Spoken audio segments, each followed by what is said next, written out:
Good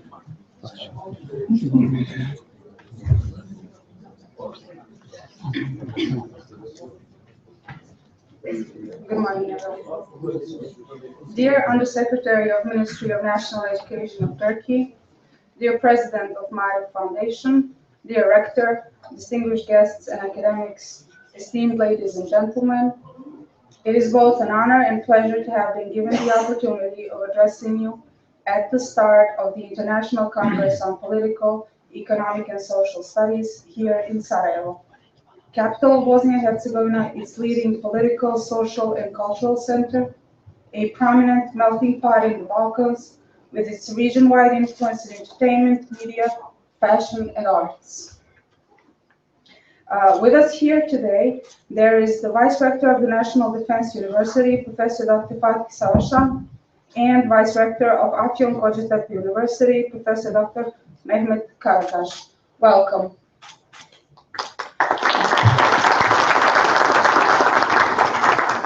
Before we proceed, we would like to play you the International University of Sarajevo promotional film as host and one of the partners of this Congress.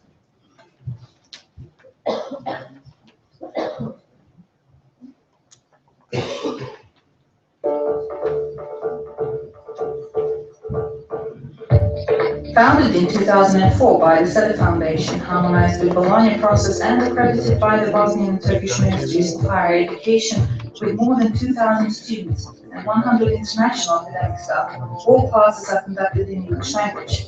Committed to excellence through programs, teaching and scholarships, we are educating future global leaders and challenging them by an outstanding curriculum. We are a multicultural community and we consider this to be our greatest asset. Our students come from different cultural, ethnic, social, and religious backgrounds, and we all invite you to share this great energy with us. Let us help you discover your future.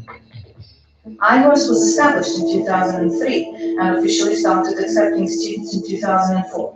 Today, ICPESS has students from 55 different countries. The language of education and communication at our university is English, and ICPESS has signed agreements with many international educational institutions. Students can easily transfer between programs and faculties. Students enrolling at the university choose the faculty and the program only as an indication of intention. The students make their final choice at the end of their second year. ICPESS is becoming a leading educational and research center in the Central Europe, whose importance was acknowledged by many guests like President Recep Tayyip Erdogan, Abdullah Gül, and others have visited the university and given their support to the institution.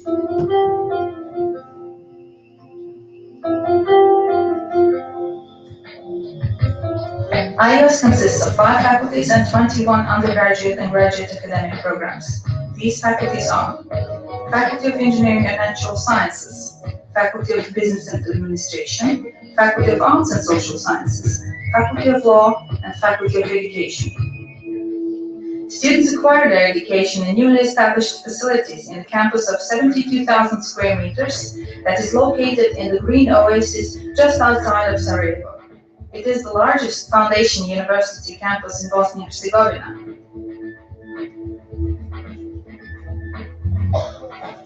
International University of Sarajevo has assembled a strong team of highly qualified, committed, advanced level educators and researchers. Our faculty members have completed their degrees at the best universities in the world and consist of quality academicians from a number of different countries. All of our teaching staff have highly developed conceptual, analytical, and applied skills and the ability to develop these in students and inspire them with a great enthusiasm.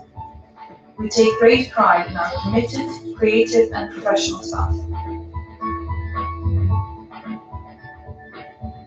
Recently, ICPESS has signed 50 memorandums of understanding with universities, institutions, centers, and companies from around the world, and 70 bilateral agreements through Mevana and Erasmus Plus exchange programs for academic staff and students. ICPESS has been also organizing lectures to students, staff, and other guests called Ambassador Talk Lectures. These lectures are held by current ambassadors in Bosnia and Herzegovina, as well as senior officials of international organizations and respected institutions. Of course, ICPESS is not only about the beautiful city of Sarajevo, high educational standards and reputable academicians.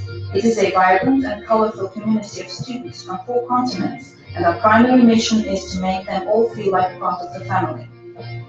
There are many group events organized at IUS like excursions and field trips, sports tournaments, clubs, and our students spend a lot of their time hanging out either in nearby cafes and restaurants or at their apartments and dormitories. IUS offers indoor and outdoor sports and fitness facilities to all its students. Being a home away from home for most students, it's important for us at IUS to provide stability and security, especially for the students who do not speak English. English Language School provides a high-quality, intensive training for students, making sure they pass the exam and are able to enter the university. There is a large number of students at IUS English Language School who spend a full year learning English and preparing for their freshman year.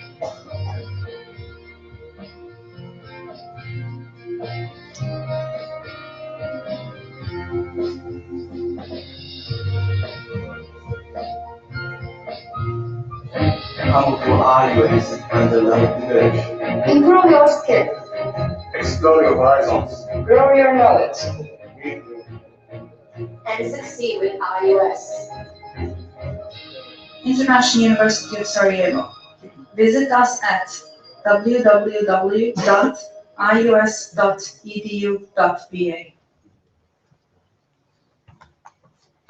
Thank you for your attention. Once more, I wish you a warm welcome to the International Congress on Political, Economic, and Social Studies, organized by the Center for Political, Economic, and Social Research, ICPESS, in collaboration with International University of Sarajevo and Sakarya University. During the opening ceremony of the Congress, we will have the opportunity to hear welcoming remarks of Professor Dr. Fatih Savaşan, Vice Rector of National Defense University, Associate Professor Dr. Shakir Görmüş, President of Center for Political, Economic, and Social Research, ICPESS, and Professor Dr. Tahsin Erkan Türe, Rector of International University of Sarajevo. After the welcoming remarks, we will continue with the keynote speeches by Professor Dr. Birol Akgün, President of Marif Foundation, and then Professor Dr. Ahmet Emre Bilgili, Vice Undersecretary of Ministry of National Education of the Republic of Turkey. Following this brief introduction, I would like to invite Professor Dr. Fatih Savaşan, Vice Rector of National Defense University, to deliver his opening speech on behalf of the organizing committee. Professor, please.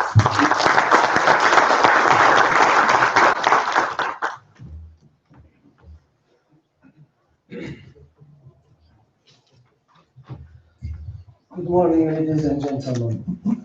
Welcome to the Second International Congress on Political, Economic, and Social Studies. As you can see from the abstracts book, we have hundreds of papers to be presented by colleagues from around the globe. Number and the quality of the papers and the distribution of presenters indicate that ICPESS will become one of a kind in the near future. ICPESS has two main characteristics.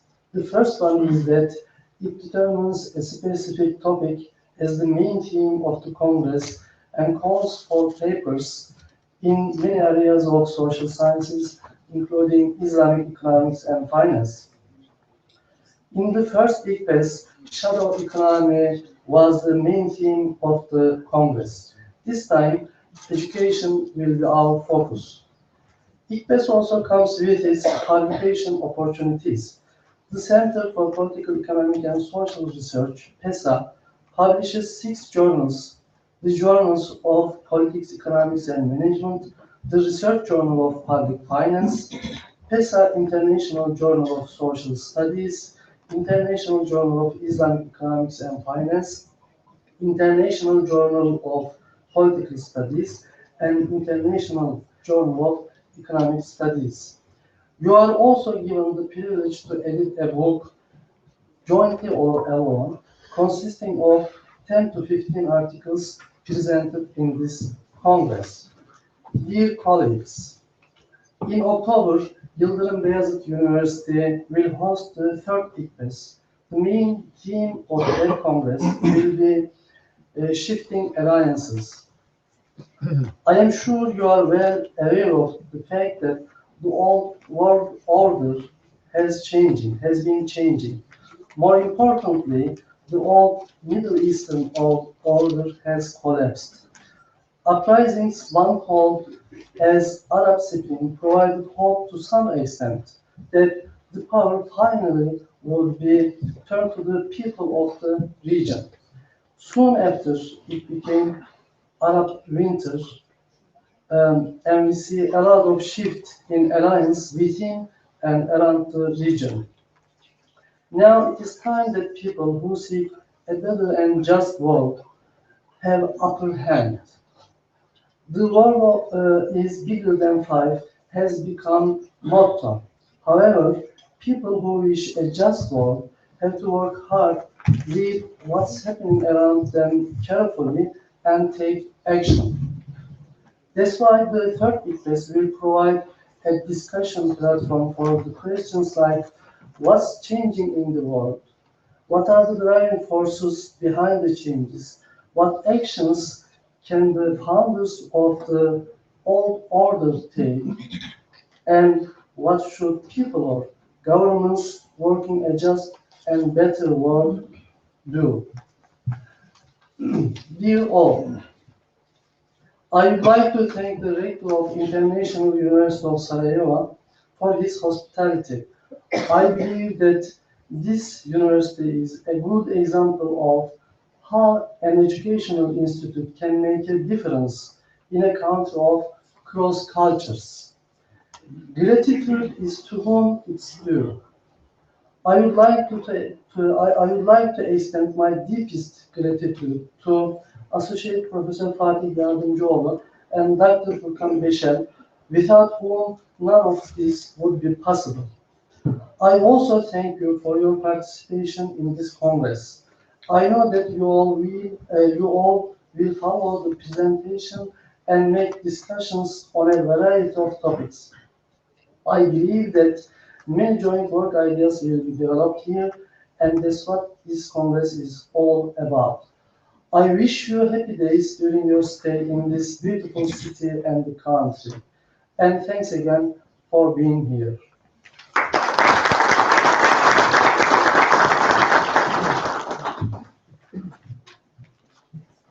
Thank you, Professor. Now, I would like to invite Associate Professor Dr. Shakir Görmüş, President of Center for Political, Economic and Social Research, PESA, on behalf of Sakarya University to deliver his opening speech.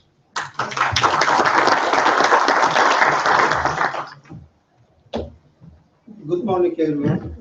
Distinguished guests and participants. On the behalf of the Sakarya University, PESA and organizing committee, I welcome all of you. 2017 International Conference on Politics, Economics and Social Studies, in short we call it ICPESS, organized by the Sakarya University and International University of Sarajevo.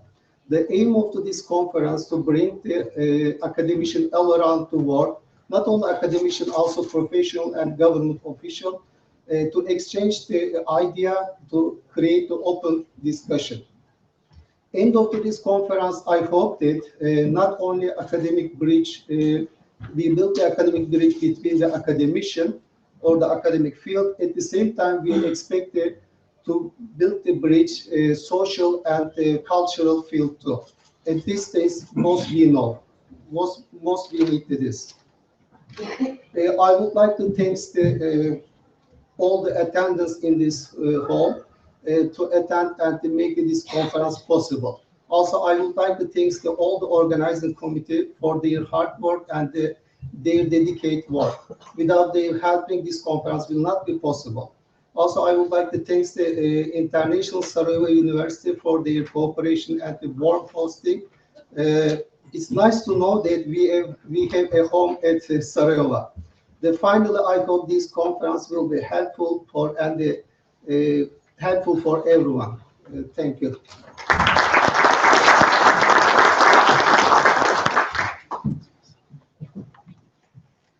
Thank you, Professor.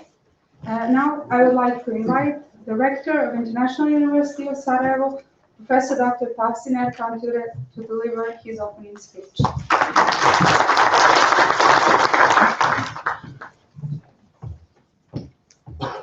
Selamünaleyküm. Dobrodošli. Welcome. Hoş geldiniz. Distinguished members of academia, distinguished guests, dear students, ladies and gentlemen. It's with great pleasure that I welcome you to the opening of the International Congress on Political, Economic, and Social Sciences. I feel truly honored to have the opportunity of addressing you today for several reasons. As rector of this institution, I'm proud to see the International University of Sarajevo jointly organizing this activity with Sakarya University and PESA. PESA is the short for Center for Political, Economic, and Social Research from Turkey. This academic activity is one of the many we have realized in cooperation with Sakarya University, but it is the first we are organizing with the Center for Political, Economic, and Social Research in Turkey.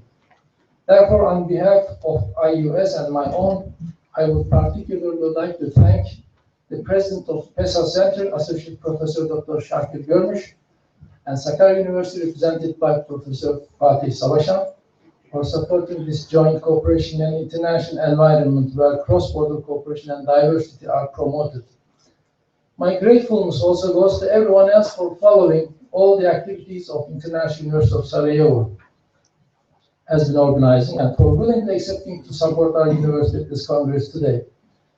I would also like to thank our faculty staff for their efforts spent throughout the realization process of this conference, and the persons in the organizational chair and scientific committee of the Congress as well. Looking at the opening program, I'm pleased to see Professor Dr. Ahmet Emre Bilgili, Deputy Undersecretary at the Ministry of National Education of the Republic of Turkey, and the President of Marif Foundation in Turkey, Professor Dr. Burak Akgün, as our keynote speakers today. Dear Undersecretary Professor Bilgili and President Professor Akgün, thank you for accepting to be keynote speakers today. Your presence here is appreciated and we look forward to your addresses. Ladies and gentlemen, for our distinguished guests and those attending the International University of Sarajevo for the first time, let me introduce you to IUS by sharing some brief information in addition to the video. This is a young education institution established in 2003, but the first students were accepted in 2004. And I was the founding rector between 2005 and 2008. Since then, IUS has been committed to investment in future generations, human potential, research and education, which enables the creation of an international environment. IUS promotes cross-border cooperation and diversity, quality education and excellence in research, which is essential for future progress of science and the benefit of humanity. The International University of Sarajevo has 5 faculties, as we have seen in the video recording: Faculty of Engineering and Natural Sciences, Faculty of Arts and Social Sciences, Faculty of Business and Administration. These 3 were the founding faculties of the university. Recently, we opened 2 new faculties, Faculty of Law and Faculty of Education. Over the years, IUS has opened 18 undergraduate and 35 graduate study programs. We currently have close to 2,000 students from 45 countries in these programs. We gave more than 1,300 graduates at all levels. IUS employs qualified academic staff coming from 20 different countries. I'm proud to say that they have PhDs from Berkeley, Princeton, Purdue, University of Michigan, Pennsylvania, University of Nebraska, University of Santa Clara, Northeastern University, Oxford, Warwick, Birmingham, Technical University of Denmark, Delft University of Technology, Middle East Technical University, Boğaziçi University, Trieste University, Lille University, Islamic University of Malaysia, and the State University of Sarajevo. English is the language of instruction and communication at IUS.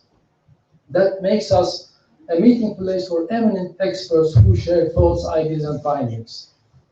Distinguished guests and participants, every conference and scientific gathering is always a great opportunity to meet new people who share the same scientific interests and same passion for science and research, to exchange thoughts and ideas, to acquire new knowledge and experiences, and to learn from each other. And this gathering today is no exception. Looking at the conference program, I am happy to see that we will have the pleasure of listening to more than 320 presentations from speakers coming from more than 17 countries. I would like to extend my best wishes to all of you with the hope that you go back with new and more powerful insights and with new networks renewed or extended. May this be a success and represent a series of conferences realized in cooperation with all other universities. I wish you all an enjoyable stay at IUS and the beautiful city of Sarajevo. Thank you and dua lipa.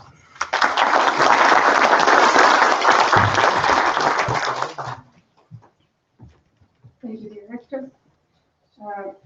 We thank you for your undivided attention during the opening remarks part of this conference. Now, I would like to invite Professor Dr. Viral Akgün, President of Republic of Turkey Marif Foundation, to deliver his keynote speech titled Trends and Transformation in International Economy, Political Structure of the World, How Social Sciences Respond. Please,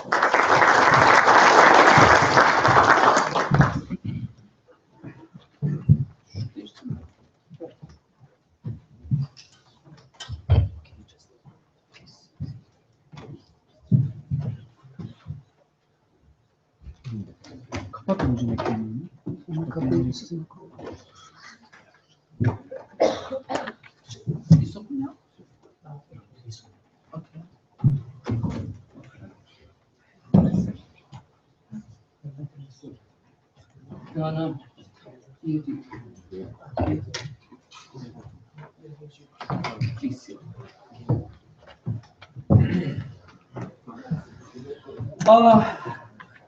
Good morning, everybody, and I would like to first of all thank you for participation in this wonderful event, which is an academic gathering for us, also sharing all views, not only during the seasons that presenters will make the presentation, but also during the cup hours, evenings, and social events. It is real an exchange and learning environment. And we are very thankful for those who organize this academic conference. This institution, this is the third time I am visiting IUS, and every time when I came, I always realized there is a great improvement, a new development, whether it is a new building or new professors, certainly always new and excited students. So it is really a promising institution in the heart of the Europe, in the southern Europe, in the heart of the Balkans. And okay, thank you. I hope it will still improve and it will be a center of learning in this great nation. I also would like to thank Professor Fatih Savaşan and Şakir Görmüş for their real hard work they are doing both in Turkey and here. They are real organizing many academic gatherings. I am very much delighted to be part of this kind of endeavors. Today, what I'm going to talk about, actually, many of you, especially at my age, has already been realizing what has been changing in the last 3 decades. When I was undergraduate students in the late 1980s at the Ankara University Political Science faculty, at the first year we have learned how bipolar system is working. Soviet Union on the one side and American side. Second year, it's all gone. It's collapsed. It's no more. Okay, all the books that we just read can be junk, not meaningful anymore. So it was a great, transformation for and a great experience for us too. When it comes to in a couple of years, we witnessed a kind of development of so-called unipolar system, the American-led hegemony of the world politics. It lasts about maybe a decade or so, between 1991 to 2001, when it came to 9/11. Also, the commanding power of American also come to the end. The story, something changed with just terrible, tragic terrorist attacks in New York. And then we witnessed new wars in Afghanistan, in Iraq, then now in Arab Spring. The story that we have living through in the past 3 decades, actually, maybe we don't realize, but it's a tectonic shift in real sense that maybe 100 years from now, political historians will cover how it has been happened and what actors involved. I define ourselves, myself and of course all my colleagues here, social scientists. You be sociologists, you be political scientists, maybe coming from different background, but we are all social science, social scientists, and we are responsible for monitoring, observing, and examining what are the basic social, political, economic trends in order to understand, analyze, and make generalizations if we can, and perhaps we can discover by chance some social political law if it's happened. So this is our job and it's our responsibility. We use different methodologies, different angles of looking to the same social phenomena. We always have some kind of our Euro-centric understanding of the world politics, what we define as paradigms, and every social science always creates its own paradigms. So today, given all these background and different paradigms, in what conditions we are living now, and how to expect our world will change tomorrow? What are the real trends in terms of socio-political reality? I will talk about mega trends shaping the social, economic, and political life of today. Global power transition in 21st century, possible scenarios for the future of the power structures in the world politics, and whether we will end up in anarchy or new order or disorder. New research areas for social scientists like you, what it implies for us. Don't expect that I will talk about 1 hour. No, I will try to make it as short as possible. But the topic is real deep and very interesting. International economic political structure of the world that emerged in the post-Second World War era has been redefined in the past 3 decades, actually. Some describe this disruption as Fukuyama implied. Some defines disorder or new normal of the world politics or new normal of the world.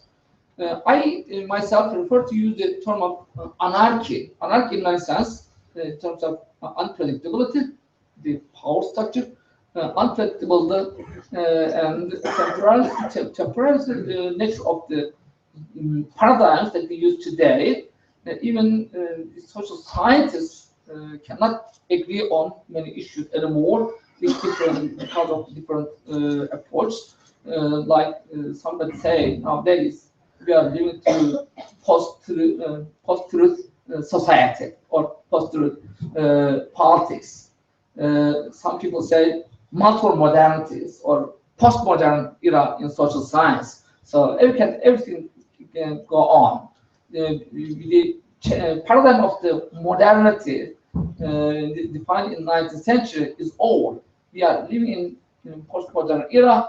It also affected how the social scientists work and whether there is only one outcome that everybody can agree on in a specific area, or every scientist or researchers can reach on different results. So this is the new realities, like in the old or ancient Greece, so-called the sophist school of thought. You understand, everything is becoming relative.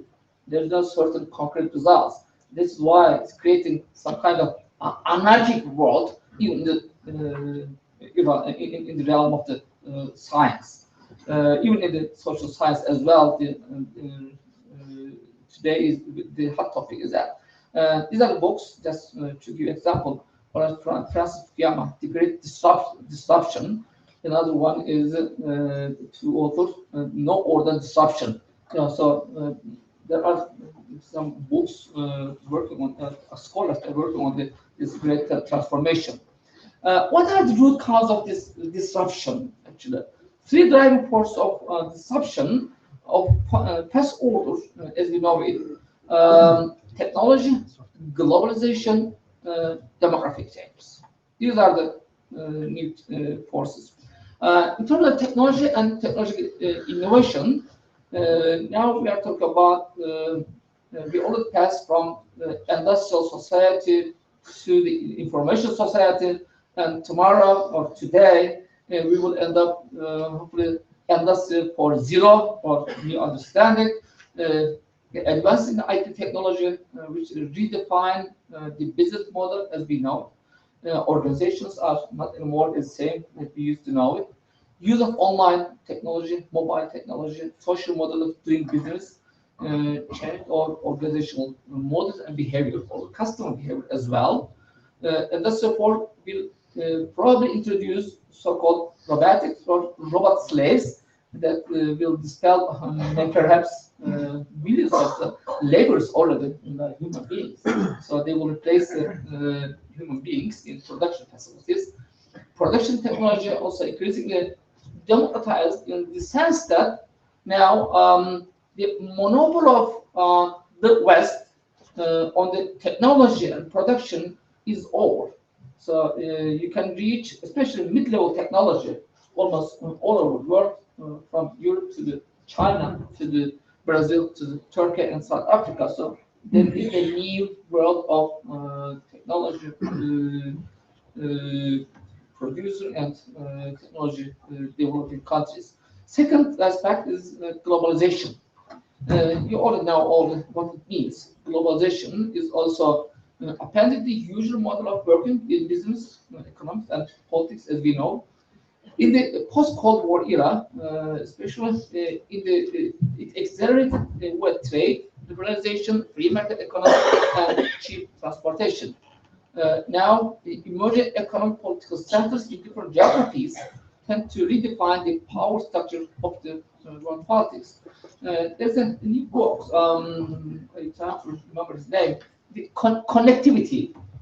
The word of which define special in many ways by the use of technology and other transportation from sea to road.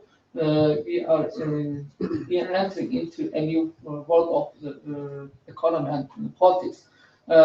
Just last week, remember, there was a summit in China, One Belt One Road meetings, and if it happened with an investment of 12 trillion dollars investment from China to London, you will see railways which will reach from Beijing to London in just 2 weeks. Now we are seaway. It takes about 40 days. It is a great revolution in terms of trade and investments. It will reconnect all what you call Silk roads. So it's not just the West that we know, but also East is coming with the new investment, making great changes in the world economic structure. There's what we call Asia Pacific region now. It's a gravity center which already emerged to be a new economic center. Some Asian states like China now accepted to be a major economic political player in the world politics and economics. In the upcoming decades also, it will be most probably Africa as a new center for emerging to make its point in the world politics. This is just example, whether it's a G7 or BRIC countries in 2015 in terms of GDP per capita, not per capita, in total GDP. Third one is demographics. There are three important developments here. One is urbanization. We are now living in an urban civilization. Perhaps urban people is a new species in the world thought and economics. Now almost more than half of the population lives in city centers, whereas in the upcoming 30 years, perhaps about two-thirds of the population, about 70% of the population will live in the city centers, make the cities the engine of the growth from China to Turkey to Brazil. So we will have some 30 billion populated cities in the upcoming decade. It will make a great difference for human life. Secondly, aging, especially in the industrial societies that will suffer from rising cost of aging and scarce of labor supply. It will change the production and power and economic relations. Third one is immigration. I will not go in detail, as we know from the Syria to today's Europe. It is, in one sense, a solution for the aging problem of the Western society, yet will create new issues from Islamophobia to the rising of racism and xenophobia. So, what it means for social scientists like us in terms of understanding and studying these changes, or some of the specific issues perhaps we have to deal with, and we will look forward looking new research areas like cultural sociology, identity issues, migrant communities and integration problems, city sociology, political sociology, entrepreneurship in the new age, and gerontology, especially for developed countries, international logistic and operational research management, or risk management. These are the perhaps will be the topics that really make sense in terms of understanding the research. Second, future of the world politics is the world politics itself. What will be the shape of the world politics in the upcoming decades? What should we expect? There are some scenarios, some discussion about how the world politics structure will be look like in the upcoming decade or so. Still, we will live through a unipolar world, or we will have a real multipolarity in the neuropolitics, or there will be no polarity at all. One scenario, and possibly this is closer to reality today, is what we call unimultipolarity, which means that the US will remain the most important actor in world politics as a leader and decision maker for some points, but not anymore as the single power center anymore. Not the one who will decide itself everything like one in 1990s. It has to cooperate, indeed has to share its powers with regional actors from Brazil to Turkey to South Africa and others. This is kind of implication or understanding, perception of the American that it has decided to expand G7 to G20 after 2008.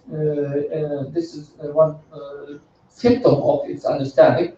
Already there are some demands and works with regard to reforming the UN, IMF, World Bank, although it's not ended yet. This is what I just already mentioned.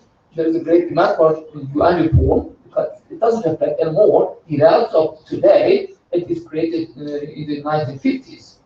Alternative balance of powers seems to be on the way. New blocks, the regional or global, like BRICS, Brazil, Russia, India, China, South Africa, or Shanghai Cooperation Organization, these are the abbreviations, or ICPESS, India, Brazil, and South Africa, and like this, or MITCA, there's another one. China's One Belt, One Road projects, Asia Investment Bank, Russia's Eurasian Economic Union, these are all alternative regional or global initiatives for creating new balance against the already so-called old status quo of today. Another scenario is multipolarity, grid power competition, like the one once was in the 19th century. And a handful of states, almost across distributed power centers, will cooperate among themselves, sometimes fighting, sometimes cooperating. No hegemonic power in the system. A real multipolarity with multilateralism. This is against the unilateralist approach to world politics competition. Possible competitors or possible centers of becoming great powers for the coming decades.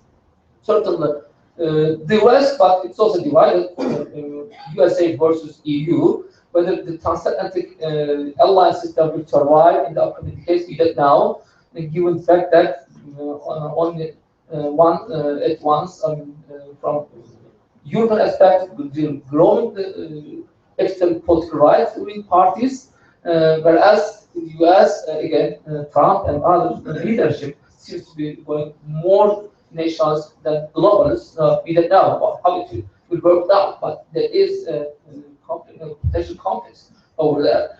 Russia, China, Japan, already know, newcomers to the world politics, which more aggressive agenda, like India, Turkey, Brazil, Indonesia, South Africa. And so there is a handful of states available to make their contributions or want to shape power in world politics.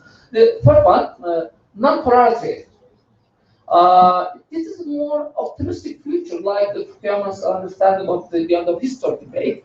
Okay, everybody is following the same rules today in terms of their development strategies, and so a possible a liberal world order will be the initial outcome, although it's not it's today. So there is no need to polarity. Polarity means competition and sometimes war. So everybody will be liberal in terms of understanding world politics, and perhaps economically hard competition will survive, but no war. So this is another scenario, perhaps more naive. Perhaps a more cooperative world will likely to emerge if this scenario works out. I'm not sure, but again, for me, this the first one seems to be more applicable. Some people say this world is flat, it's open to competition, or is real flat, that are more powerful, not giving anyway to other nations.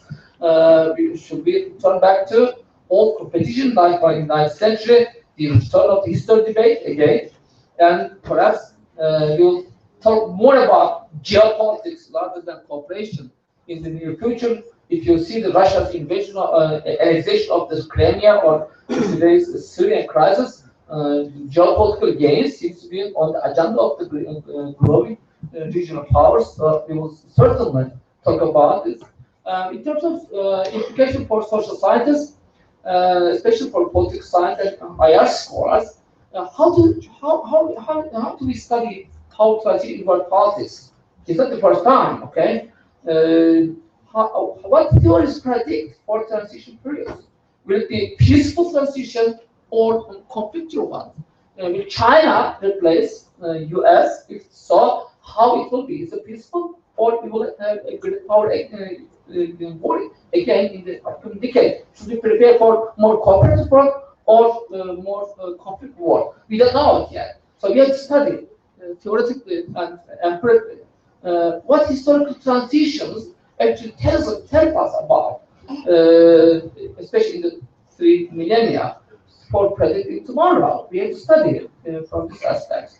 What it implies for mid-level powers, from Brazil to Turkey to Indonesia or South Africa.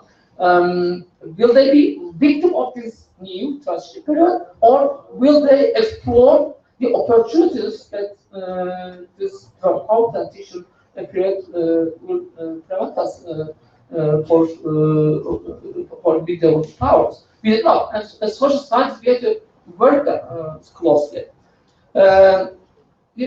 Actually, the first scenario, and I nowadays mostly use this framework, is we are actually passing through a kind of global anarchy. global hierarchy in a sense that, as the IR scholar used, especially from the realist school of thought, there is no hierarchy in international politics. There is no limit to the behavior of the sovereign states, and therefore the international politics is always unpredictable. As the hegemonic structure of the US is in decline, as the developing new power centers will be new power centers is not ready to yet to control the system. There is a great variety of option for regional actors to take risks in the region and in the world. It will create or it will make the international system more more unpredictable. It means more anarchy. You cannot predict what will happen tomorrow. What are the underlying reasons? First, I'll just go through a little bit. First, global power structure is still in transition, and it will require some time to stabilize. So we need to wait maybe 2 or 3 decades to stabilize the system to see the new balance of power, perhaps in the middle of 21st century, if we survive until then. Second, global governance system today is not functional anymore. That's why we talk about or we call for need reforms in the UN Security Council, simply because the great power consensus that make it easy to make resolutions is not available anymore. The great power consensus has already collapsed in the UN system. Geopolitical power lines are shaken and many conflict areas now erupted, from Syria to Ukraine. I talk about the geopolitical power lines. These are the regions where either great powers somehow get in touch with get in touch with each other, or some different civilizations actually meet, like ones here in the Balkans, or Caucasia, or Eastern Europe, perhaps in the Middle East, the Levant region, Southeast Asia, North Africa. These are the places in that we will see some wars and conflicts in the upcoming 2 decades frequently. Fourth one, global norms and values weakened. In the 1990s or 80s, we talk about the neoliberal globalization, Washington Consensus. Okay, the dominant paradigm of the liberalism was in terms of political and economic reforms. But it's not anymore available after 2008. The morality and the basic norms of the liberalism also now coming to question, even in the part in the Western societies nowadays. Communication revolution that redefines the relations between people and political authority. We are in a new world. That's why when we talk about the post-truth politics and society, by the manipulation of this media and others, there is a new public space. The lack of leadership and vision in established democracies. In almost every election in Europe in the last decade, all incumbent parties lost. Newcomers are not ready to take over the job, or we don't really see groundbreaking new scholarly work. I don't remember the last decade. If you know, just let me know. I mean, from economics, for instance, I remember this Piketty's book, Capitalism, perhaps, anyone, or Doran Ademo's book, The Fall of Nations. Maybe a couple of them, but these are more critical than new visionary books as well. So they are using the critical paradigms, but they don't offer to remedy all the existing liberal economic or liberal societies, how it will make it more functional. So this is why I'm saying, I mean, lack of leadership and lack of vision, both from the intellectual political leadership or from the scholarly research. This is also another sign of crisis. Then what it implies for us? Okay, let's look at the non-Western political theories that will gain importance in the near future. China is rising. That we have to understand and we have to work through what traditional China's mind, how traditional mind, China's mind look through the world. If it becomes the number one in upcoming decade, how it will make the decisions, how it will perform to the global system, whether it will be less democratic, more democratic, maybe more communitarian, I don't know. We have to study their history and political theories. As a civilization and their values, that's important. When you look at China, for instance, they open Confucius centers, like Turkey with a new institution from our foundation, to the US Institute. These are we use our traditional, more wisdom or structure of the terms. Otherwise, you can use some very standard understanding. But so the new centers come to the work stage with their own understanding of political society, what we call paradigms or theories. We have to really understand and work hard and study emerging powers. How will they shape the world? This is the research area. Inter-religious confrontations of the past also get important because in the globalization world, in the globalized world, people live together, as we witness today in America or in Europe. This globalization also giving some conflicting issues from xenophobia to Islamophobia to the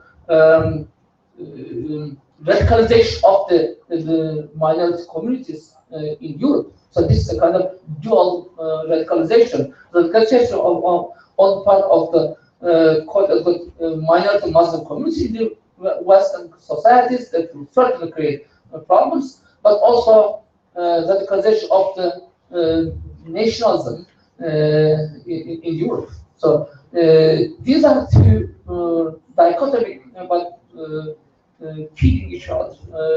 It will certainly has to be studied in the future as well.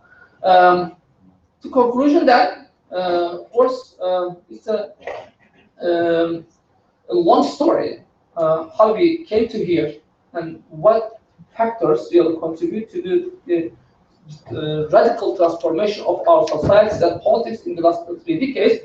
But the more harder one is how to predict what will happen tomorrow, how we will survive, how we will make peace, and how can we live together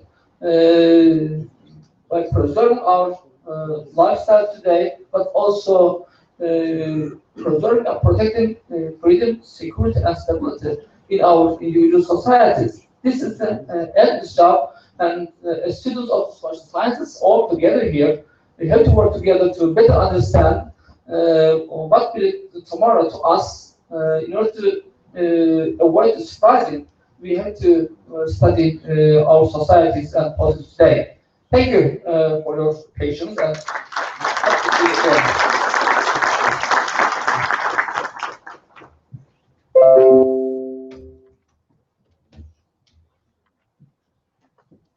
Thank you very much, Professor Akgün. Now I would like to invite you to a 15-minute coffee break in front of the amphitheater, after which we will have the opportunity of listening to the second keynote speech by Vice Undersecretary of National Ministry of Education of the Republic of Turkey, Professor Dr. Ahmet Emre. Please join the cocktail in front of the amphitheater.